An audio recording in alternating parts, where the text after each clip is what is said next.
बोलिए प्रेम से श्री सद्गुरु महाराज की जय। बोलिए प्रेम से श्री सद्गुरु महाराज की जय। श्री सद्गुरु महाराज की जय।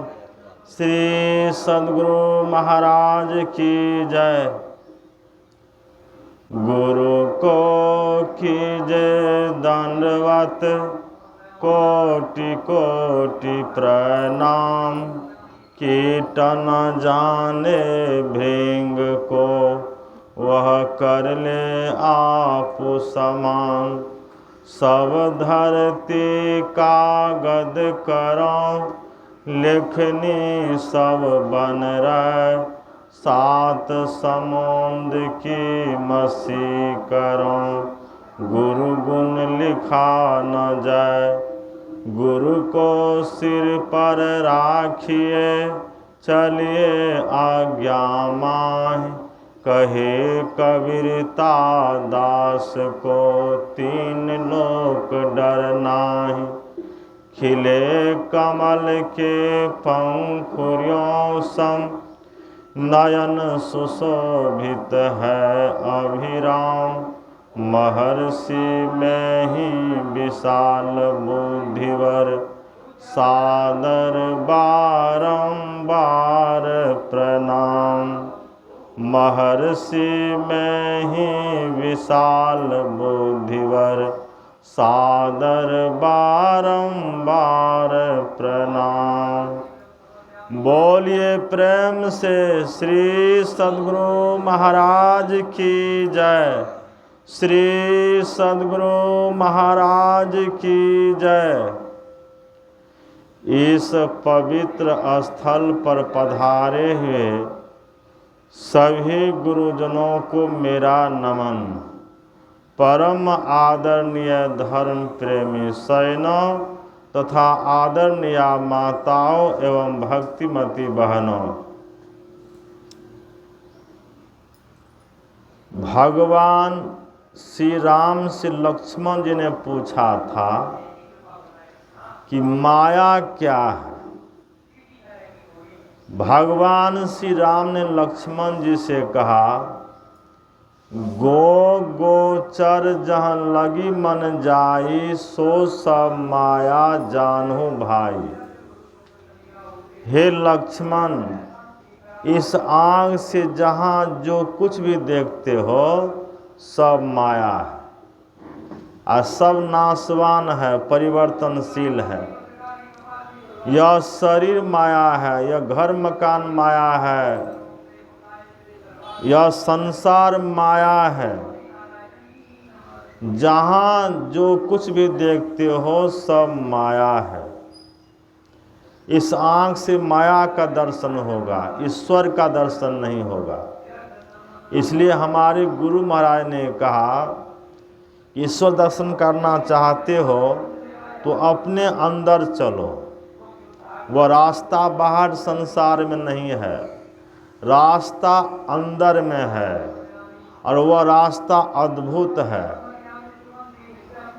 अद्भुत अंतर की डगरिया जा पर चलकर प्रभु मिलते। बाहर में चलकर और परमात्मा नहीं मिलेंगे, वे जब भी मिलेंगे तो अपने अंदर मिलेंगे। और रास्ता बतलाने वाले कौन होते हैं? दाता सतगुरु धन धन जो राह लखा देते। संत सदगुरु रास्ता दिखलाते हैं और जो चलते हैं रास्ते पर उसे अपार सुख मिलता है। चलत पन सुख होत महा है जहाँ अजर झरते। अमृत ध्वनि की नौबत जहारत बर भागी सुनते। सुन लखत सुख लहत अद्भुति में ही प्रभु मिलते। अपने अंदर के रास्ते में चलते हैं उससे महासुख होता है। अपने अंदर में प्रकाश का दर्शन होता है, अंतरा की ज्योति देखते हैं। तारा, चंद्रमा, सूर्य, चंद्रमा, अंतरिक्ष ज्योति का दर्शन होता है और शब्द भी सुनते हैं। तो यह जिसको अपने अंदर में प्रकाश और शब्द मिल जाता है, तो प्रकाश और शब्द क्या है? परमात्मा का बायां और दायां हाथ। जो प्रकाश और शब्द को प्राप्त कर लेते हैं, ये परमात्मा के बाएं और दाएं हाथ के बीच में चले जाते हैं। और जो परमात्मा के बाएं और दाएं हाथ के बीच में चले जाते हैं, परमात्मा पकड़कर उसे अपनी गोद में बिठा लेते हैं, उसका परम कल्याण हो जाता है। तो उसे परमात्मा का सुख मिल जाता है, परमात्मा का आनंद मिल जाता है। आपका बच्चा है, आपका बच्चा खेल रहा है और खेलते खेलते जो उसका शरीर थक जाता है, तो वह दौड़ कर आ जाता है, माता की गोद में बैठ जाता है, दौड़ कर आ जाता है, पिता की गोद में बैठ जाता है। तो माता की गोद में बैठता है, तो माता की गोद में बैठने का उसे सुख मिलता है। पिता की गोद में बैठता है, तो पिता की गोद में बैठने का उसे सुख मिलता है, आनंद मिलता है। उसी तरह से हम सभी जीवात्मा परमात्मा से बिछुड़ गए हैं, परमात्मा से अलग हो गए हैं, इसलिए दुख भोग रहे हैं। परमात्मा बड़ा रूप में है, जीवात्मा छोटा रूप में है। किस तरह से छोटा रूप में है? जिस तरह से हम लोग इस धरती को देखते हैं, तो धरती का, पृथ्वी का छोटा रूप ढेला है। ढेला को आप हाथ में लीजिए, आकाश में फेंक दीजिए, आकाश में वह चक्कर लगाएगा, नाचेगा, घूमेगा, आकाश में नाचते नाचते नाचते नाचते, जब तक वह धरती से अलग रहेगा तो आकाश में नाचेगा। आकाश में नाचते नाचते जब आकर धरती में मिल जाएगा, शांत हो जाएगा। जब तक ढेला धरती से, पृथ्वी से अलग था, तो आकाश में चक्कर लगा रहा था, नाच रहा था, घूम रहा था। और ढेला आकर पृथ्वी से मिल गया, शांत हो गया। ठीक उसी प्रकार हम सभी जीवात्मा परमात्मा से अलग हो गए हैं, इसलिए अनेक दुखों को भोग रहे हैं, अनेक कष्टों को भोग रहे हैं, माया के चक्कर में पड़ गए हैं, विषयों में पड़ गए हैं और अपने आप को भूल गए हैं। किस तरह से अपने आप को भूल गए हैं, इस पर मैं एक कथा सुनाता हूँ। एक गड़ेरिया था, वह प्रत्येक दिन जंगल जाकर भेड़ बकरी चराता था। एक दिन गड़ेरिया जंगल गया भेड़ बकरी चराने के लिए। कहीं से एक बाघ का बच्चा आ गया और भेड़ बकरी के साथ में रहने लग गया। खाना पीना, सोना, उठना, बैठना सभी उसी के साथ में करने लग गया और अपने आप को भेड़ बकरी समझने लग गया। कुछ दिनों के बाद बाघ कहीं से आ गया और देखा, बाघ जैसे गरजा, तो गरजने से जितने भेड़ बकरी थे सही भागने लग गए और उसके साथ में बाघ का बच्चा भी भागने लग गया, सिंह का बच्चा भी भागने लग गया। बाघ ने सोचा ये तो मेरे बच्चे हैं, उसे झपट कर पकड़ लिया। वो अपने आप को भूल गया था, अपने स्वरूप को भूल गया था, अपने आप को खो बैठा था।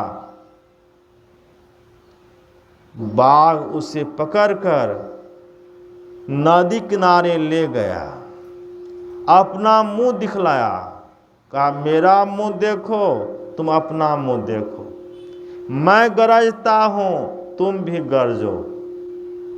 बाघ भी गरजा और बाघ का बच्चा भी गरजा, तो वह अपने आप को समझने लग गया कि मैं बाघ का बच्चा हूँ, मैं भेड़ बकरी नहीं हूँ। ठीक उसी तरह से हम लोग माया में पड़कर अपने आप को भूल गए हैं। बगुआ के बचवा बिलैया लिए जाए, भाई कोई न पतिया।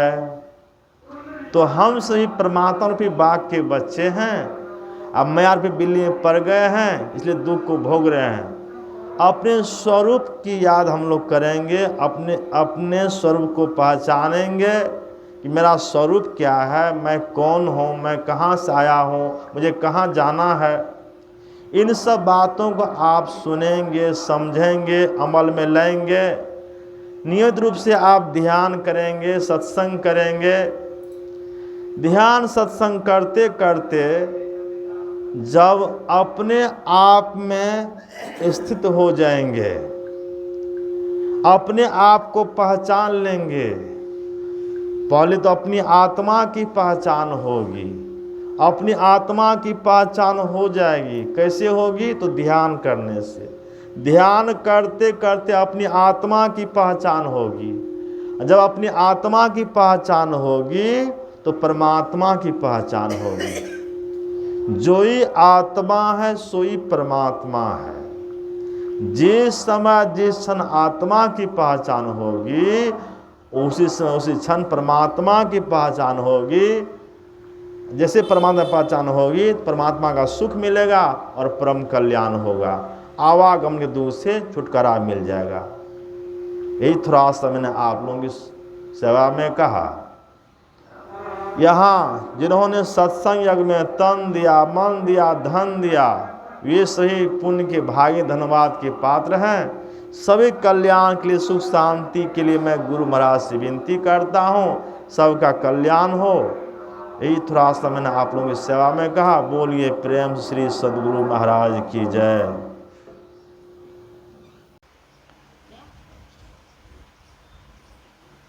बच्चा जब माता के गर्भ में रहता है तो वह उल्टा टंगा रहता है, पैर ऊपर रहता है और मुंह नीचे रहता है। मुंह नीचे कहाँ पर रहता है? जहाँ पैखाना पेशाब का भंडार है, उसी जगह रहता है। 9 महीना जब बच्चा को माता के गर्भ में हो जाता है तो वह सर्व ज्ञान संपन्न हो जाता है और वह जिस जिस योनि में गया है सभी रूप आकर उसके सामने खड़ा हो जाता है। सभी रूपों को देखकर बच्चा डर जाता है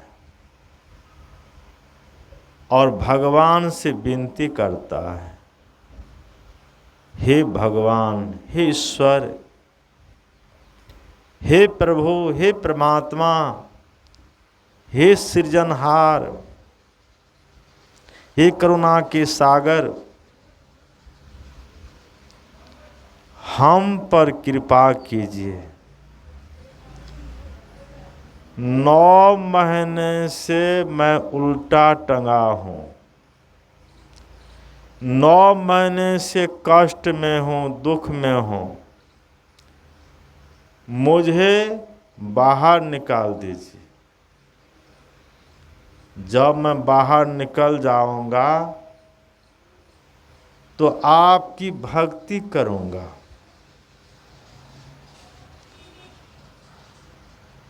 ईश्वर को दया आ जाती है, प्रभु परमात्मा को दया आ जाती है और वे गर्भ से बाहर बच्चा को निकाल देते हैं। बच्चा जैसे गर्भ से बाहर होता है तो पहले जैसे माया की हवा लगती है तो पहले वह छींकता है, छींकने के बाद रोता है और रोने के बाद चहों चहों करता है। लोग कहते हैं, बच्चा कहता है कहाँ कहाँ।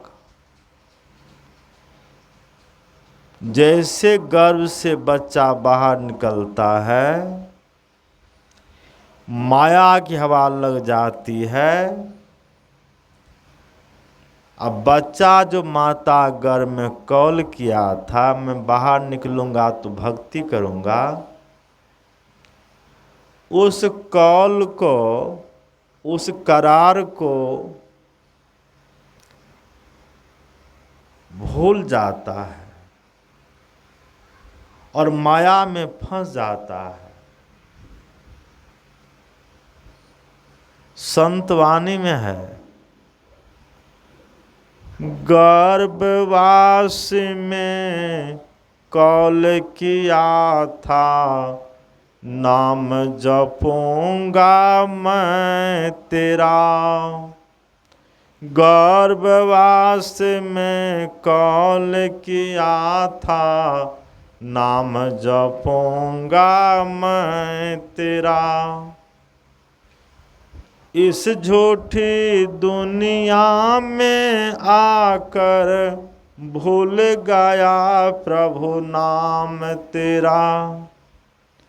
इस झूठी दुनिया में आकर भूल गया प्रभु नाम तेरा। फिर भूल तो गया, लेकिन समझाने के लिए कौन आते हैं? फिर आगे सुनिए, ऋषि मुनि सब आते हैं समझाने के लिए। ऋषि मुनि सब आते हैं समझाने के लिए। कुछ तो समय निकालो हरि गुण गाने के लिए। कुछ तो समय निकालो हरि गुण गाने के लिए। हर दम है तैयार तुम पाप कमाने के लिए। कुछ तो समय निकालो हरि गुण गाने के लिए। संत महात्मा लोग कहते हैं कि गर्भवास में जो कौल किया था कि मैं बाहर निकलूंगा तो भक्ति करूंगा, उस कौल को तूने भूल गया, माया की हवा लग गई तो गर्भ करार को भूल गया। तो संत लोग कहते हैं कुछ भी समय निकालो, थोड़ा भी समय निकालो भक्ति करने के लिए। 24 घंटे की रात होती है और दिन होता है। 24 घंटे में से कम 2 घंटे की फुर्सत निकाल लेंगे तो आपका परलोक जीवन सुखमय हो जाएगा। संसार में सुख से रहने के लिए अच्छा मकान चाहिए, अच्छा कपड़ा चाहिए, तेल साबुन चाहिए, अच्छा भोजन चाहिए। तो संसार में सब कुछ अच्छा ही अच्छा चाहिए। तो संसारी चीज़ों की पूर्ति के लिए कितना परिश्रम करते हैं, रात दिन परिश्रम करते हैं। यह जीवन अल्पकाल का जीवन है, कुछ दिनों का जीवन है। 25, 30, 40, 50, 60, 70, 80, 90 वर्षों का जीवन है। इस अल्प जीवन के वास्ते कितना परिश्रम करते हैं, कितना दिन रात लगे रहते हैं, परिश्रम में, काम धंधों में लगे रहते हैं इस जीवन को सुखमय बनाने के लिए। और इसके बाद का जीवन, जब यह आपका शरीर छूटेगा, और शरीर छूटने के बाद का जो जीवन है वह अनंत काल का जीवन है, वह बहुत लंबा जीवन है। इस जीवन को सुखमय बनाने के लिए आप बहुत परिश्रम करते हैं।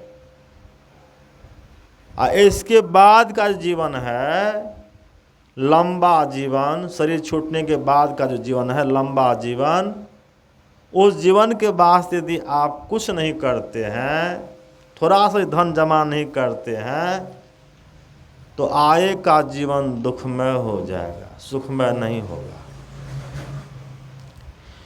तो आगे के जीवन को सुखमय बनाने के लिए धन जमा कीजिए।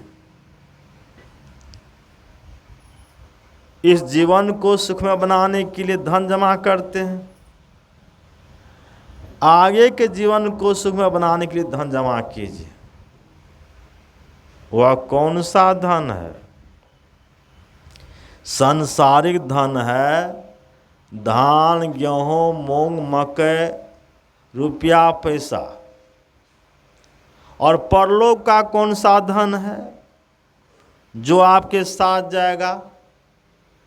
तो परलोक का धन है सत्संग और ध्यान, ईश्वर की भक्ति रूपी धन परलोक का धन है।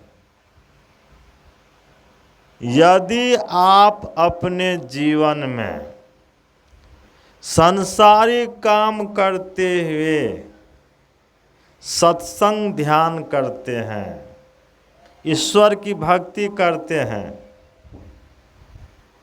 जब ध्यान करते हैं, तो परलोक का धन जमा हो रहा है, जमा हो रहा है, वह आपके साथ जाएगा। इतना यदि आप नहीं करते हैं तो खाली हाथ जाएंगे, कुछ लेकर नहीं जाएंगे। आबे संगे जाई अकेला, ताथे गोरख राम रमेला। बच्चा जब जन्म लेता है तो मुट्ठी बांध कर जन्म लेता है, जब संसार जाने लगता है तो खाली हाथ जाता, कुछ लेकर नहीं जाता, हाथ पसार कर जाता है।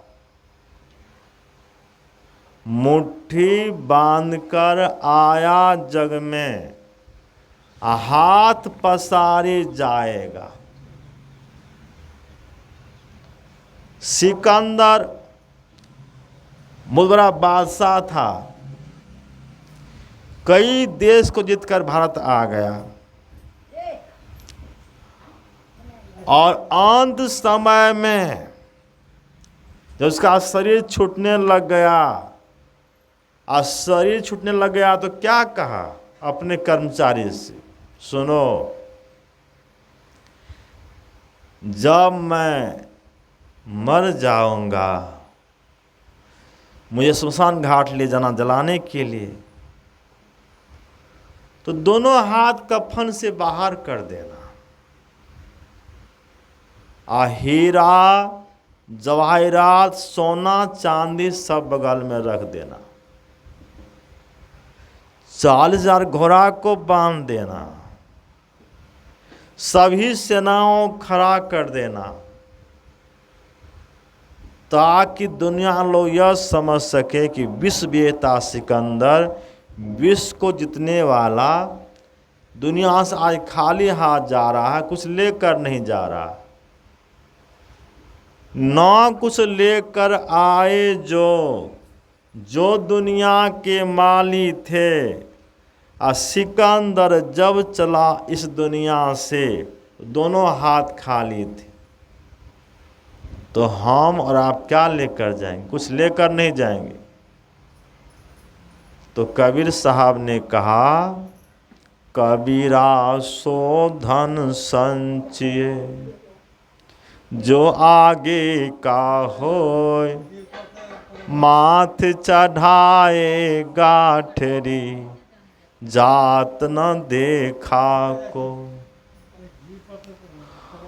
उस धन का संचय करो जो साथ जाए। उस धन का संचय करोगे, कैसे करोगे? इसकी युक्ति गुरु से जानोगे तब करोगे।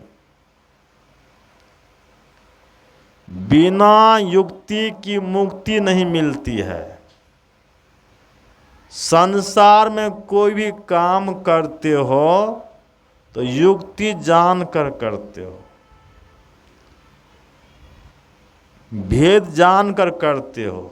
उसी तरह से ईश्वर की भक्ति करोगे तो युक्ति जान कर करोगे, तभी सफलता मिलेगी। तो युक्ति बतलाने वाले कौन होते हैं? तो गुरु होते हैं, संत होते हैं, संत सद्गुरु होते हैं। बिनु गुरु भव निधि तरे न कोई, आ जो बिरंची शंकर सम होई। शंकर के समान हो जाओगे, ब्रह्मा के समान हो जाओगे। जब तक गुरु नहीं करोगे तब तक कल्याण नहीं होगा। भवसागर से पार नहीं होगे। बाहर से भवसागर से पार होना चाहते हो तो गुरु करो। जे सऊ चंदा उगवही सूरज चरही हजार, आ एते चानन हो दिया, आ गुरु बिनु घोर अंधार। जे सो चंदा उगवही सूरज चरही हजार, इते चानन हो दिया, गुरु बिनु घोर अंधार। सैकड़ों चंद्रमा उग जाए, हजारों सूरज उग जाए, और गुरु का ज्ञान नहीं मिले तो अंधकार का अंधकार ही रहेगा। तो गुरु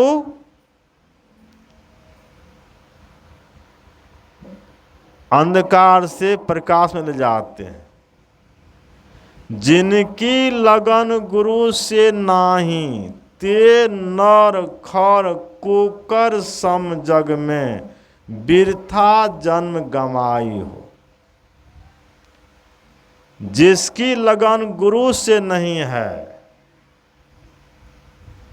जो गुरु नहीं किए हैं, उसका जीवन पशु की तरह, ते नर खर, उस मनुष्य का जीवन गधा की तरह, कुत्ता की तरह, खर मतलब गधा, कुकर मतलब कुत्ता।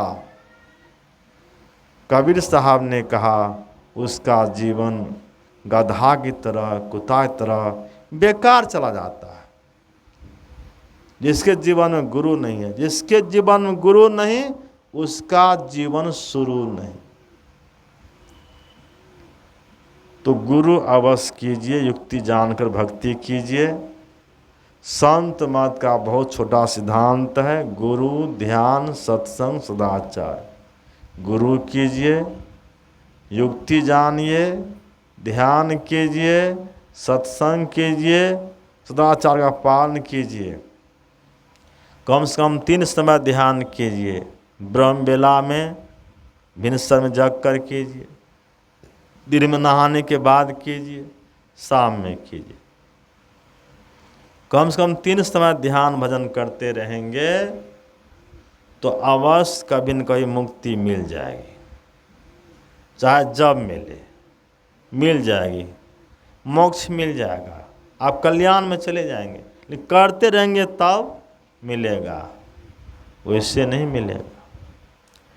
विद्यार्थी घर से विद्यालय जाता है पढ़ने के लिए, तो जो विद्यार्थी विद्यालय चला जाता है, आप प्रतिदिन वह विद्यालय जाता है, खूब मन से पढ़ता है, तो पढ़ते पढ़ते वह एक दिन विद्वान हो जाता है, संसार उसका आदर होने लगता है, कदर होने लगता है। ठीक उसी प्रकार जो नियमित रूप से ध्यान करेंगे, सत्संग करेंगे, ध्यान सत्संग करते करते एक दिन उससे मुक्ति मिल जाएगी, मोक्ष मिल जाएगा, सदा के लिए कल्याण हो जाएगा, जन्म मरण से छुटकारा मिल जाएगा। यही थोड़ा सा मैंने आप लोगों की सेवा में कहा। बोलिए प्रेम से श्री सद्गुरु महाराज की जय।